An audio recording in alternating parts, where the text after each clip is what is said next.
Le samedi, samedi. Cette semaine, on va se régaler et c'est grâce à Amélie. Nous l'avions rencontrée en octobre lorsqu'on ramassait les pommes de terre. Elle nous avait parlé de son rôle au sein des pépites de l'Aubrac et nous lui avions lancé un défi. Alors j'ai été embauchée depuis le mois de septembre pour suivre un peu les récoltes, pour assurer la commercialisation, la partie commerciale et ensuite tout le suivi comptable, facturation et suivi des clients. Vous nous donnez rendez-vous, vous allez nous faire une recette? Voilà, une recette chez moi de pommes de terre, des pépites. Comme promis, vous êtes chez moi pour préparer une tarte tatin aux pépites de l'Aubrac. Alors première étape, on va laver les pommes de terre. Là c'est de la variété Marabelle. C'est une pomme de terre qui se tient bien et qui a un goût, assez intéressant. C'est un peu sucré et bon, là ça va être pas mal dans notre recette.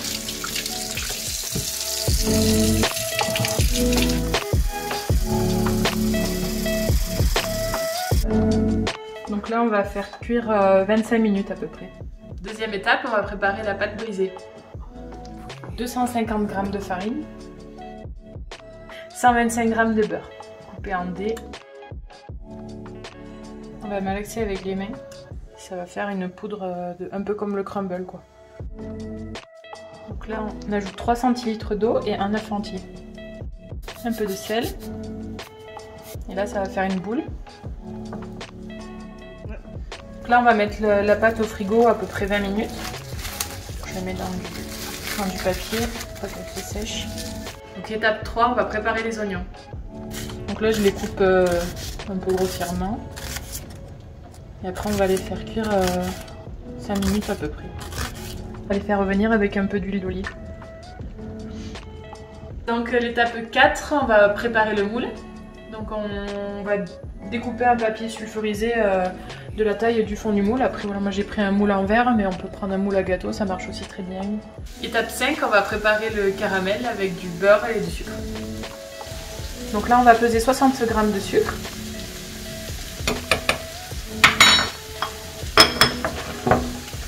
Et 15 g de beurre. Donc là je verse les ingrédients pour le caramel. On va attendre que ça soit bien fondu. Il a une belle couleur. Et après on le mettra directement dans le moule en verre. Bon je le fais un peu à l'œil, je sais pas s'il y a d'autres critères, mais là je pense que c'est pas mal. Hop, je l'enlève. Là je vais le mettre un peu comme je peux dans le plat parce que ça durcit très vite.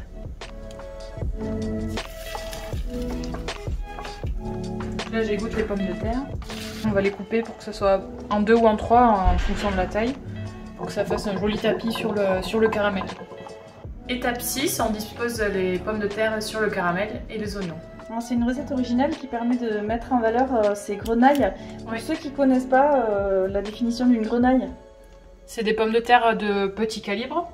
Quand on récolte, on trie les pommes de terre en fonction de leur calibre. Donc on a les grosses, les moyennes et les grenailles. Donc là je mets bien la face des pommes de terre qui sont coupées vers le caramel parce que quand on va démouler, c'est ce qu'on va voir. Là je vais mettre les oignons après sur les pommes de terre qu'on a fait revenir dans l'huile d'olive tout à l'heure. Donc là après on peut ajouter suivant ses goûts, on peut mettre autre chose, hein. On peut mettre des tomates confites, on peut mettre des lardons ou aussi du bœuf séché, voilà on peut mettre un peu une recette qu'on fait avec ce qu'on a. Quoi. Étape 7, on prépare la pâte que l'on va mettre sur les oignons. Qu'elle soit épaisse, un peu, pas trop. C'est un peu comme on veut, hein. Moi je le fais moyenne on va dire. Et s'il en reste après je m'en servirai pour faire des chaussons ou voilà. On perd rien en cuisine. Donc je prends le moule et je vais découper la taille du moule dans la pâte, à peu près. Là je vais venir coiffer la préparation avec la pâte, avec le disque de pâte. J'essaye de recouvrir tout. On entend le caramel qui craque. Et après je vais venir un peu mouler des pommes de terre. Étape 8, on met au four. Avant j'avais fait préchauffer un peu le four.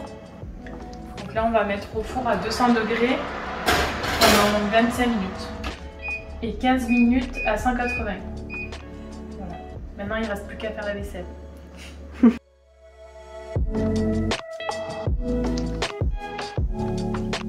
Voilà, la recette est terminée, alors bon appétit à vous, puis à nous aussi.